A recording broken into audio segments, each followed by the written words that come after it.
RC Mode Aventure, aujourd'hui nous allons parler à la pointe de la technologie, ne l'oublions pas parce que la technologie RC Mode c'est toujours quelque chose d'impressionnant.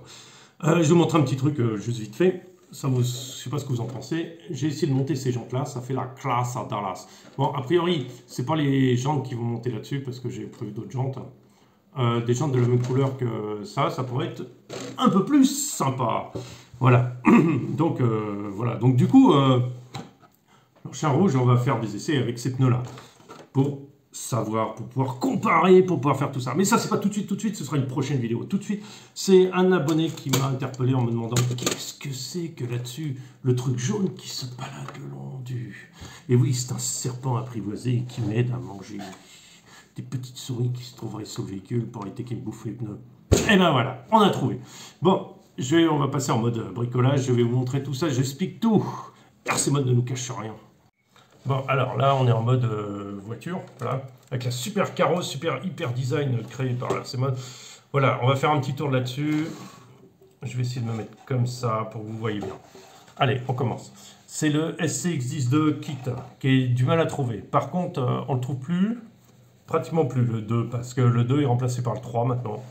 Le 3, il y a des modèles avec des ponts déportés et il y a des modèles sans ponts déportés. Par exemple, le Gladiator a des ponts déportés, le Rubicon aussi a des ponts déportés en RTR et aussi en kit, mais le Bronco n'a pas les ponts déportés. À vous de choisir ce que vous voulez. Bon, on a vu très bien que les ponts déportés n'étaient pas forcément tout le temps un avantage, mais bon, ça c'est à vous de choisir sur le terrain où vous roulez et vos préférences, ça c'est chacun ses goûts là-dessus.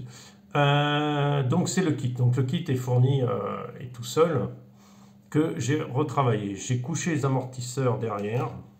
Alors, ces plaques en métal, je les ai récupérées sur le Bronco, parce que le jaune, c'est le Bronco. Donc, c'est le pare-choc qui est 10 fois trop loin devant, que j'ai méchamment éjecté par la fenêtre pour voir s'il volait. Voilà, donc j'ai réutilisé ça, c'est fixé très facilement avec les deux trous qu'il y a, et après, ça tient tout seul. En fait, c'est fixé par là et là. Alors, là et là. Par les trous qui tiennent cette pièce-là, tout simplement. J'ai dû repercer, voilà, c'est tout. C'est tout, et faire des trous à la même hauteur au même endroit. Voilà, pour avoir les amortisseurs inclinés à peu près à 45 degrés. Je mets de la 40 watts dedans pour qu'il soit un peu plus épais, j'aime bien quand c'est épais. Devant, on a aussi fait, j'ai de l'époxy là, qui m'a permis de décaler un peu les amortisseurs en arrière. Alors pourquoi décaler un amortisseur en arrière? Pour redescendre un poil l'avant et pour redescendre son centre de gravité.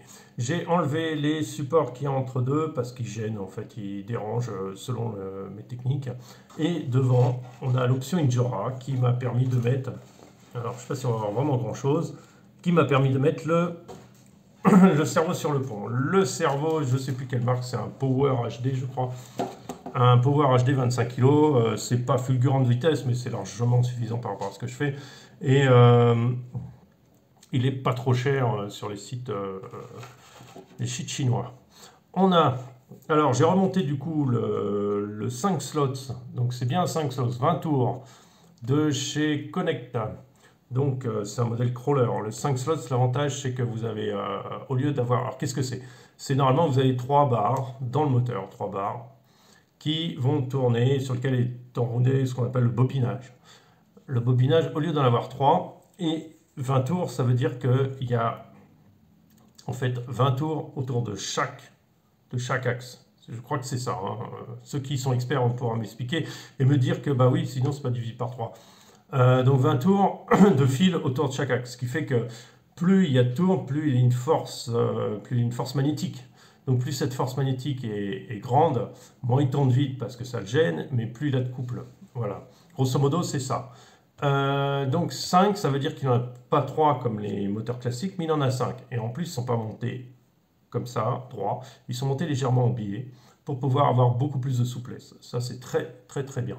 L'avantage de ce petit moteur qui n'est pas très cher, c'est qu'on peut changer les charbons, il peut être démonté pour être nettoyé, et tout ça, tout ça, tout ça. Et surtout, il est sur roulement, donc il a une consommation très faible. Voilà, donc ça, vous savez tout sur ce moteur. Vous le trouvez, ce qu'il y a, c'est que faites attention parce que c'est un 5 slots, donc vous avez 20 tours à chaque fois sur chaque truc. Donc ça correspond, par rapport aux 3 slots, ça correspond à 45 tours, je crois. Un 45 tours classique. Donc regardez sur le site, il y a des correspondances à regarder parce que on ne se rend pas compte, mais c'est pas pareil. Voilà. C'est tout. J'ai supprimé la partie ici parce qu'elle ne sert à rien et qu'elle me permet d'enlever du point hauteur. Voilà. De toute façon, je ne roule pas dans la boue, ni dans vraiment la saleté, ni dans l'eau avec ce véhicule. À cause du moteur en grande partie, et puis parce que, bon, j'aime pas ça. Voilà. De temps en temps, un petit coup de flotte, bien sûr, mais pas tant que ça. On a le Hobbywing. Hobbywing 1080 qui est là. Hobbywing 1080, vous avez une ancienne vidéo. J'essaierai de mettre le lien si j'y pense, parce que je ne sais pas quand est-ce qu'elle va sortir la vidéo. Où vous avez tous les réglages que j'ai fait. Drag brake et tout ça. Pour moi, il est réglé pour le crawling, en fait, c'est-à-dire pour avoir plus de performance sur les cailloux. Voilà. Donc, pardon, c'est le 1080. Donc c'est le meilleur variateur et qui n'est pas très cher de chez Hobbywing pour le Brookshot, pour les moteurs Brookshot. J'ai moi conçu un bac à batterie qui vient se mettre là parce que j'utilise des super shorties, là, des mini batteries qui viennent se glisser dedans. Je roule en 3S sur celui-là parce que j'ai qu'une seule 3S, mais la 3S me fait toute la compétition. Donc c'est pour ça que j'en ai qu'une. Elle se glisse là, ce qui me permet qu'elle appuie sur le pont et qu'elle soit en avant et pas en hauteur. Ça, c'est absolument génial. Donc, j'ai créé ce truc qui est collé en partie dessus et un collé sur une plaque en dessous du cerveau. Voilà, mettez une plaque assez fine. J'ai recoupé ça pour pas que ça gêne, d'un côté comme de l'autre. Le récepteur est dans un ballon, c'est à l'ancienne, mais ça permet une super étanchéité. Faites gaffe quand le mettez dedans, vérifiez bien qu'il soit bien sec, super sec, et après vous pouvez le mettre dans le ballon. Il y a la condensation qui va l'humecter, donc ça veut dire que tous les mois et demi, c'est bien de percer le ballon et de le changer. Voilà, ça pèse beaucoup moins qu'une boîte, ça pèse rien du tout, et ça suffit amplement. Ça suffit, on faisait ça dans les années 90, donc ça suffit amplement. Alors qu'est-ce que c'est que ce truc jaune? Puisque c'est ça qui t'intriguait. Bon, mon montage électrique n'est pas super propre, hein, je suis en XT60, malheureusement. Alors qu'est-ce que c'est que ça? Ça, je t'explique. J'avais besoin pour une compétition d'un treuil. Alors j'ai réfléchi comment faire un treuil, mais je veux chercher un treuil indépendant. C'est-à-dire qu'il ne marche pas avec ma troisième voie parce que je ne veux pas alourdir mon véhicule d'un autre cerveau. J'ai un treuil cerveau que je peux mettre sur mon véhicule, il n'y a pas de problème, mais je ne sais pas le mettre. Déjà, une chose, je ne sais pas le mettre. Et deux, j'ai trouvé une solution qui est tellement plus largement suffisante et qui est tellement plus rigolote que voilà, j'ai eu l'idée d'utiliser, ça c'est un jeu pour les chats, que vous trouvez à l'équivalent d'1 € dans des animaleries ou des trucs comme ça. C'est un espèce de gommi, voilà, de truc élastique. L'avantage, c'est que j'ai fait un grappin, là, vous voyez devant, j'ai fait un grappin avec un rayon de vélo. Pourquoi avec un rayon de vélo? Parce que le grappin, le rayon de vélo, il garde sa forme. C'est un matériel qui garde sa forme et qui ne va pas se déformer, qui est assez rigide. Donc, c'est monter ça un peu en paire de ce qu'on pense. Voilà comment ça marche. Vous tirez dessus, vous agrippez et ça vous tire le véhicule. Ça revient tout de suite en place. Bon, ça coule un peu mal là-dedans, mais ça, c'est pas grave. Vous pouvez l'aider. Vous pouvez faire un trou mieux que ça. Mais ça revient tout seul à sa place. Pas besoin de le commander.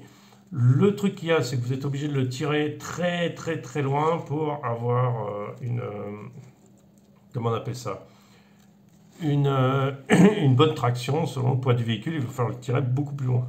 Alors c'est un avantage comme un inconvénient, un avantage parce que des fois on a besoin de le fixer bien très haut au-dessus du rocher et ça permet de le faire. Parce que des fois il faut le mettre on peut le mettre à 2-3 mètres et ça suffit. Ça va largement suffire, dans 90% des cas ça suffit comme système. J'ai pas trouvé mieux en élastique, j'ai pas trouvé mieux en système, je suis content. Après, bon, on voit très bien qu'il s'abîme, le truc, mais ça, c'est pas un problème non plus. Au lieu d'en acheter un, vous en achetez 3, et puis quand il est cassé, vous le changez, et basta. Et puis voire même, on s'en fout, je veux dire, il se casse là, vous tirez le truc, vous faites un nœud là, vous remettez votre truc, c'est pas grave, c'est un peu plus tendu, c'est tout, et puis ça, vous n'allez pas mourir. Voilà, alors il est fixé derrière pour qu'il soit tendu dedans, pour qu'il passe bien et qu'il tienne, que quand je scroll, ça se mette pas dans les axes, dans les trucs, ça gêne. Là, ça passe nickel. Voilà. Donc ça, c'est mon truc jaune, et ça marche du feu de Dieu. Il y a des vidéos là-dessus. Faut aller voir un peu en arrière, mais pas mal en arrière, parce que c'est sur une compétition où j'ai vraiment une vidéo avec ça. Mais ça date quand même, ça va être une quarantaine, une cinquantaine de vidéos en arrière, facile, parce que je fais beaucoup de vidéos. Voilà ce que je peux dire. En dessous, qu'est-ce qu'on a? On n'a rien de spécial, j'ai pas de poids, il n'y a rien dedans, il n'y a rien, pas de poids, rien du tout, rien du tout, rien du tout, rien du tout. La seule option réellement que j'ai achetée, c'est l'overdrive à l'avant. L'overdrive à l'avant, c'est le truc que vous avez besoin à tout prix. On ne peut pas s'en passer de l'overdrive. Ça vous donne vraiment une meilleure montée, meilleure pour tourner, c'est meilleur partout. Donc l'overdrive, et je ne sais pas le contourner. Voilà. Donc c'est ce que je peux dire là-dessus. Après, elles sont montées en drop. C'est suspension, c'est-à-dire que j'ai des ressorts. Alors, c'est pas des ressorts de stylo à billes, généralement il y en a qui mettent ça, mais j'aime pas les ressorts de stylo à billes, ils sont beaucoup trop mous. Et quand ils se compriment complètement, ils prennent trop de place. Alors j'ai mis des ressorts, les anciens ressorts d'un 1.24 qu'on m'avait donné, que j'ai mis dedans à l'envers. En fait, vous démontez votre amortisseur, vous le mettez sous, vous avez la tige, vous avez la rondelle là, qui fait l'amorti, en fait, qui fait passer de l'huile en haut en bas, et dessous, vous mettez ce ressort. C'est-à-dire qu'il va travailler à l'envers, et ça va vous tenir votre scale plus à l'horizontale. C'est très très bien, et ça vous permet de redescendre les amortisseurs, donc de redescendre votre centre de gravité.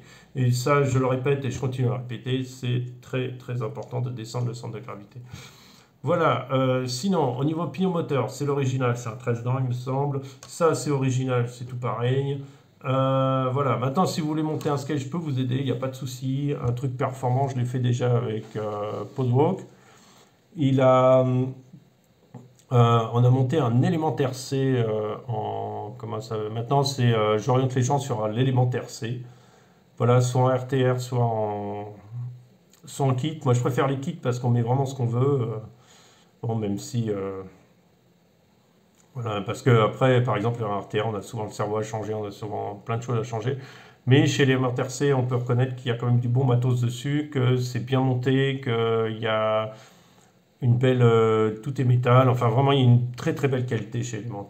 Alors, en ce moment, j'aide plutôt les gens à aller vers l'élémentaire C, bien plus qu'autre chose, parce que le SX2 n'existe pas.